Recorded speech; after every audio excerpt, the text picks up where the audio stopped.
भाऊ, काय सीआयडीने तुम्हाला बोलवलं? कधीपासून तुमची आणि वाल्मिक कराडची ओळख आहे? का तुम्हालाच बोलवलं? वाल्मिक कराडची माझी ओळख असं म्हणता नाही येणार. फक्त चेहऱ्याने आम्ही एक दुसऱ्याला ओळखतो.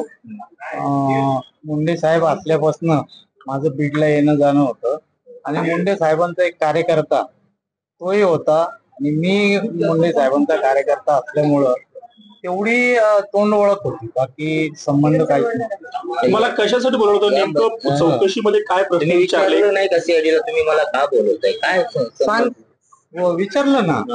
पण त्यांना जे प्रश्न विचारायचे त्यांनी मला विचारले, त्याची समाधानकारक उत्तरं दिली मी त्यांना. ज्यावेळी त्यांचं समाधान झालं त्यावेळी त्यांनी मला सांगितलं तुम्ही गेले तरी चालाल. मी त्यांना हेही म्हटलं, त्यांचा त्या अधिकाऱ्याचा मी नंबर पण घेतला, तुम्हाला परत माझा नंबर दिला त्यांना. तुम्हाला जर कधी परत वाटलं मला विचारावं काही तर तुम्ही मला कधीही फोन करा, मी येऊन जाईल. म्हणजे काय मेन्शन होतं नोटीस मध्ये? मेन्शन काय होतं ते सगळी कलम होती टाकलेली आणि त्या आधारे तुमची चौकशी करायची आहे म्हणून मला तिथं बोलवण्यात आलं होतं. मी गेलो तिथं.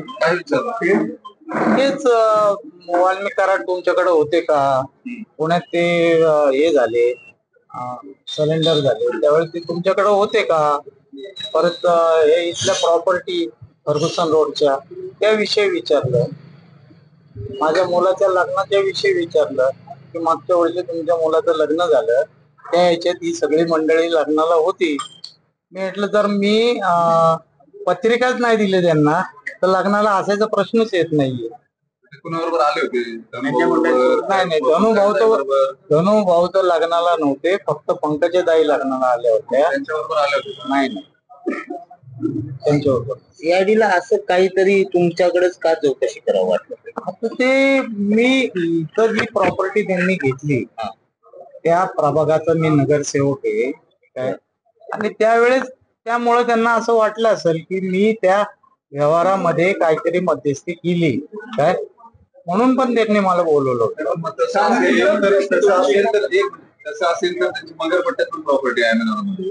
तिथल्या बांधकाम व्यावसायिकांना नाही बोलवलं, पुढाऱ्यांना नाही बोलवलं, तुम्हालाच फक्त तुमच्या प्रभागामध्ये प्रॉपर्टी नगरसेवक म्हणून कसं काय बोलवलं? सीआयडी गुन्ह्यांच्या संदर्भात तुम्हालाही माहिती आहे, बरोबर अनुभव आहे या सगळ्या क्षेत्रातला. तुम्हाला पोलीस कशासाठी चौकशी करतात, का करतात हे माहिती असतं.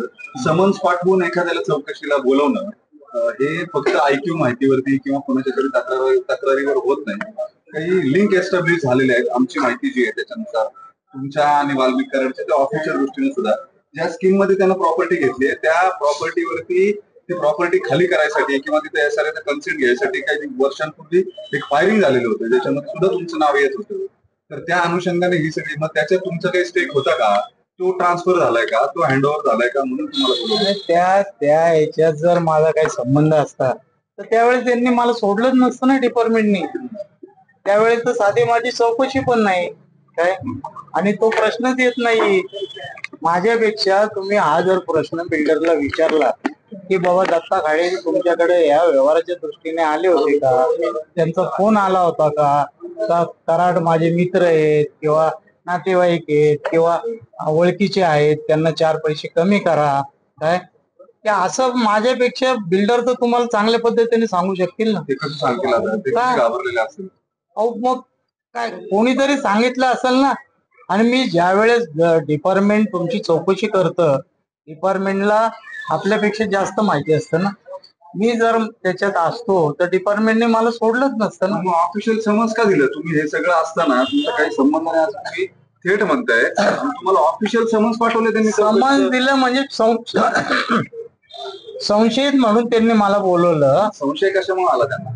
सांगितलं तुम्हाला की हे नगरसेवक मी ह्या प्रभागाचा असल्यामुळं काय, कराडांची माझी जात पण एक आहे, ते वंजारी समाजाचे मी वंजारी समाजाचा आहे. कुठं तरी असं वाटतं ना की बाबा पुणे शहरात कोण यांना थारा देऊ शकतं किंवा कोण यांच्या मागं उभं राहू शकतं, त्या दृष्टीने त्यांना वाटलं असेल म्हणून त्यांनी चौकशी केली. तुमचे आणि वाल्मिक कराड किंवा धनंजय मुंडे यांचे काही संबंध आहेत का? तर मागच्या काही वर्षात तुम्ही एकत्र भेटले कुठे, काही फोन झाला ज्या अनुषंगाने तुम्हाला बोलला, असं काही झालंय मधल्या काळात? कुठेही नाही. माझा माझ्याकडे त्यांचा फोन नंबर पण नाही, भविष्यात पण नाही आणि याच्या आधी पण नाही. वाल्मिक कराडांची माझी कुठं गाठ नाही, कुठं भेटलेलो नाहीये, कुठं चर्चा नाही त्यांची माझी. फक्त मी तुम्हाला सांगितलं की ते मुंडे साहेबांचे त्यावेळेस ते एक सामान्य कार्यकर्ते होते, मी सामान्य कार्यकर्ता होतो. आणि मुंडे साहेबांकडे गेल्यानंतर जसं आता तुम्ही मला ओळखता की मी एक नगरसेवक आहे, मी ओळखतो तुम्हाला की तुम्ही एक पत्रकार आहे, एवढीच तोंड ओळख होती. बाकी कुठलाही माझा त्यांचा संबंध नाही. फक्त मी तुम्हाला सांगितलं की ते मुंडे साहेबांचे त्यावेळेस ते एक सामान्य कार्यकर्ते होते, मी सामान्य कार्यकर्ता होतो. आणि मुंडे साहेबांकडे गेल्यानंतर जसं आता तुम्ही मला ओळखता की मी एक नगरसेवक आहे, मी ओळखतो तुम्हाला की तुम्ही एक पत्रकार आहे, एवढीच तोंड ओळख होती. बाकी कुठलाही माझा त्यांचा संबंध नाही. या पंकजा मुंडे असतील तर तुमच्या पक्षातून काही विचारणा झाली, कुणाशी बोलणं झालं याविषयी? नाही आता मग 40 दिवस ते नव्हते मर्डर नंतर आणि ते पुण्यात होते असं म्हटलं जातं आणि त्यांना तुम्ही बरं असते तुमचं म्हणणं आहे थेट कम्युनिकेशन झालेलं नाही, पण कुणाच्या तरी सांगण्यावरनं तुम्ही त्यांची लपायची व्यवस्था केली किंवा लॉजिस्टिक त्यांना मागचं सगळं पुरवलंय असा सुद्धा एक आरोप तुमच्यावर होतो. म्हणजे चौकशीत त्यांनी तुम्हाला विचारलं ते फरार असताना तुमच्याकडे आले होते का, तुम्ही त्यांना मदत केली का, कुठं ठेवलं होतं, काय खायला प्यायला कोण नेऊन देत होतं, असे प्रश्न सुद्धा काल तुम्हाला चौकशी. बरोबर आहे, मी त्यातून गेलेलो आहे काही वर्षापूर्वी. काय डिपार्टमेंट किती खोलात जाऊन एखाद्या गोष्टीची चौकशी करतं, ज्या वेळेस जर त्यांना असं वाटलं असतं कुठं काय तर मला ते केस मध्ये घेतलं असतो, मला सोडलं नसतं. मग त्यांनी तुम्ही विचारलं नाही का, मला काय विचारता? मी विचारलं ना, त्यांनी सांगितलं ना की बाबा संशयित म्हणून आम्हाला असा संशय आहे की तुम्ही तिथले नगरसेवक आहात, तुम्ही त्यांना मदत करू शकता. मग तुम्ही त्यांना असं उलटा का नाही विचारलं? त्यांच्या 100 प्रॉपर्टी आहे सोलापूरला, पुण्यात, तुम्ही मलाच का बोलवलं? संशय ऐका ना, डिपार्टमेंटला उलट बोलण्यात इतकं मी मोठा नाही आणि मीच नाही कोणी त्यांच्याशी असं उलट बोलू शकत नाही. कसं बोलणार? नगरसेवक आहे, तुम्हाला चौकशीला बोलवल्यामुळे तुमची बदनामी राजकीय नुकसान होतं. बोललो ना मी, बोललो त्यांना. ते म्हटले कुठं आम्ही तुम्हाला कुठे हे केलंय का काय, तुम्हाला विचारले 4 प्रश्न, त्याची उत्तरं तुम्ही दिली, आम्हाला ती समाधानकारक वाटली, ठीक आहे तुम्ही जाऊ शकता. किती दिवस समन्स आल्यावर किती दिवसांनी गेले तुम्ही? लगेच गेलो. 19 तारखेला मला ते हे दिलं. 19 तारखेला मुरली अण्णांचा कार्यक्रम होता, तो 6:30 वाजता संपला. 6:30 वाजता मी गेलो, कारण सकाळी 10 वाजता मला हजर व्हायचं होतं तिथं. पक्षश्रेष्ठींना याची कल्पना दिली, चंद्रकांत दादांना, मुरलीधर मोळांना कळवलं की मला मुरली अण्णांना जाताना मी फक्त बोललो काय की असं मी अण्णा निघतो काय, कारण मला जायचंय काय. आमच्या आमदारांना सांगितलं होतं की मी निघतो म्हणून, कारण त्या कार्यक्रमातनं ते गेल्याशिवाय कोणाला निघता येत नव्हतं. तरी देखील मी त्यांना सांगितलं की मी जेवढा उशिरा जाईल तेवढा उशीर होईल मला तिथं पोहोचायला, मी जातो म्हणून. अचानक बोलण्यामध्ये काही षडयंत्र आहे का, काही राजकीय पार्श्वभूमी काय आहे नेमकं? सांगितलं ना, महापालिकेचे इलेक्शन आलेले आहेत, कुठंतरी बदनाम करायचं.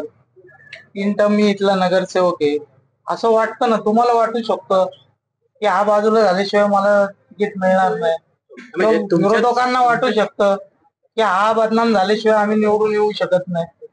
माझ्या पक्षाचं असू शकतात, विरोधक असू शकतात, आता ते आज ना उद्या कळल.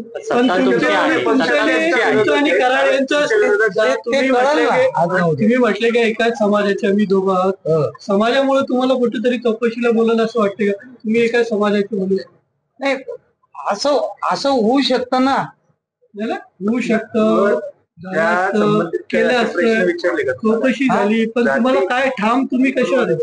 नाही, सांगितलं ना तुम्हाला, त्याच्या मागचं त्या लोकांनी पण मला हेच सांगितलं की तुमच्या इथं प्रॉपर्टी आहे, तुमच्या प्रभागात प्रॉपर्टी आहे.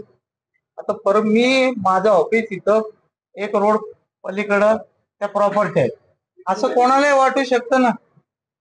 तुम्हाला एखादं घर घ्यायचंय या भागात, फुलाचीवाडीत तुम्हाला एखादं घर घ्यायचं, तर तुम्ही येऊन मला सांगू शकता ना की दत्ता भाऊ जरा तुम्ही इथं फोन केला 4 रुपये कमी होतील, हे तुम्ही सांगू शकता.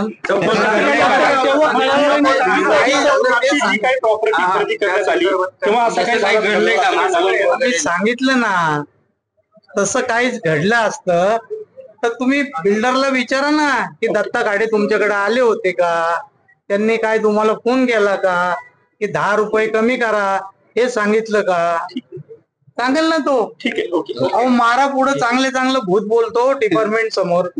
काय आता डिपार्टमेंट एवढं पण दूध खुळं नसतं ना, त्यांना सगळं कळल्याशिवाय ते हे करत नाही ना.